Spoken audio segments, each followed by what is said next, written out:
Hello viewers, welcome to the Editorial Analysis by Drishti IAS. In this section, we regularly take editorials from various newspapers and news portals for a better understanding of various issues happening in India and around the globe. In this section, we first try to link the editorial with our UPSC syllabus, then we go analytical in order to understand some key points and at last some important concepts. Dear viewers, we truly hope that you like this initiative taken by Drishti IAS and your feedbacks are important for us. So kindly feel free to give your important feedbacks in the comment section. So without any further delay, let's commence our session. Dear viewer, this video is available in Hindi as well. If you wish to watch it, please visit our Hindi YouTube channel, Drishti IAS. For your convenience, the link for this video in Hindi has been provided in the description below.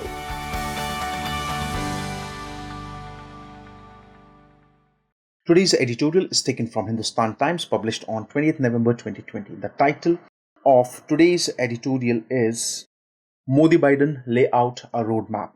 If we try to link today's editorial with our UPSC syllabus, we can link it with GS Paper 2, which has sections that include polity, constitution, governance, and primarily with the section that includes international relation. If we try to summarize today's editorial, we can say that strategic partnerships work best if they generate a return on investment in the policy space. Some key points from today's editorial. Great powers have too many interests to ever agree with each other on all policy front. This is doubly true when one of the powers is the United States of America. The goal is to ensure a Venn diagram where the area of convergence is large and growing and the other parts are marginal and shrinking. The one reason India and the United States have seen a steady improvement in relations over 4 administrations is that the list of common interest has kept increasing. See, the most important point here, if we are talking about today's editorial, we can say that when great powers, we know they have too many interests to agree with each other on all policy formats. Most importantly, when we speak about countries like India and US, we can see that over the last 4 administrative reigns, we have seen, and primarily with reference to America, we have seen that the relationship between both the countries, it has increased. It has gone better. Why it has gone better? Because the list of common interest between both the countries has been constantly increasing over the period of time. Given the chalk and cheese difference between President Donald Trump and Joe Biden, this formula will be tested in the coming months. Now, like we know that there is a great amount of difference between the ideology and principles of Donald Trump and Joe Biden, we can definitely say that in the coming months, the policies, the ideas, the initiatives of Joe Biden will definitely be tested. If we talk about the present scenario, it is reassuring that Prime Minister Narendra Modi tweet about his phone conversation with Mr. Biden immediately laid out 3 areas with the greatest potential for bilateral cooperation. Now, we all know when Prime Minister Modi tweeted about his telephonic conversation with Mr. Biden, all the political pundits, they immediately came out with 3 important areas where both the countries need to cooperate each other. The first and foremost is the COVID-19 pandemic. Now, much of the cooperation between both the countries is present and both the countries are supporting each other in a very brilliant manner, be it the commercial level, be it at the scientific level, but definitely it can be even better with more and more governmental support from both the countries. The second, and one with considerable long-term potential, is climate. See, climate has been the talk all around the world when it comes to India and America. Both the countries need to do a lot of work in this field. Prime Minister Modi is committed to move India to a green energy trajectory, but needs international support in terms of finance and technology. See, our Prime Minister Modi, he has said this thing a lot many times in many speeches in many places that his idea is to take India to a path of green energy. And in order to walk and in order to reach that path, it is important for India to get a tremendous amount of international support in terms of both finance and technology. And both these aspects can definitely be helped with the support of America. Mr. Biden has to not only reverse Mr. Trump's damaged global climate efforts, but also the US to vanguard of the battle against carbon. See, Mr. Biden, first of all, when he will come to power, there are many decisions which are to be reversed, which were taken under the Trump's administration with reference to climate. So those decisions are to be reversed by Mr. Biden. And also, Mr. Biden has to take the fight himself against the increasing carbon emissions. Definitely, America, under the leadership of Mr. Joe Biden, has to work very hard on their increasing carbon emissions.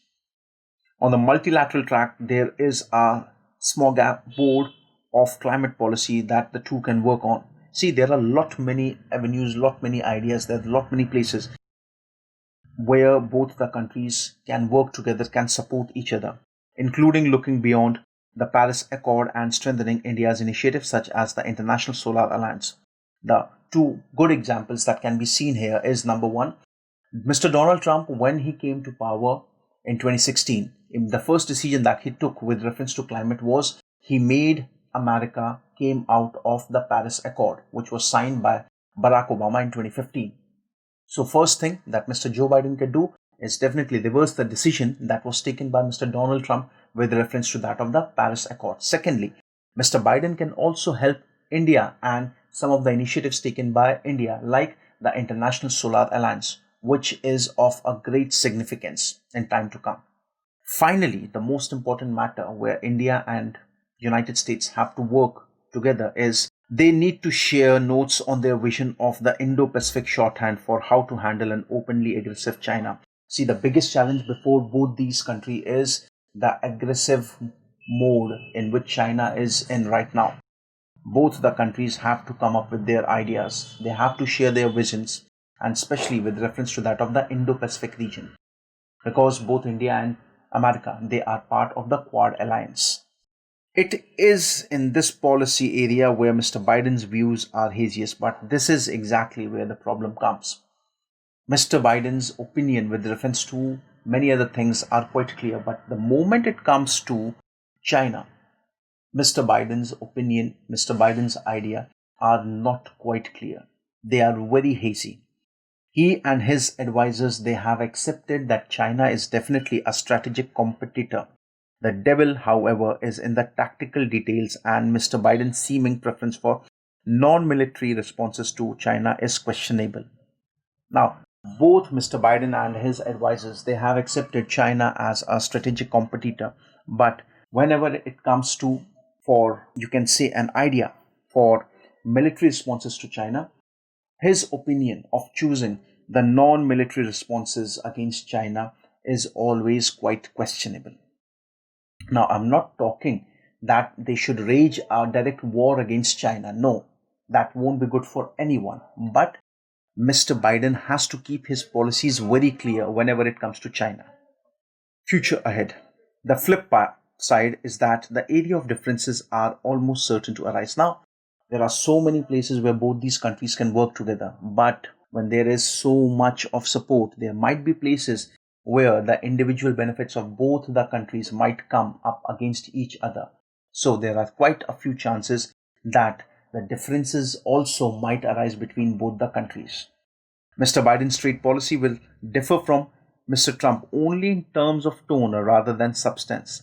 Now, though Mr. Biden has been quite critical of the policies taken by, especially the trade policies initiated by Donald Trump, but we all know that only his tone, the way he spoke about the policies, but that's it.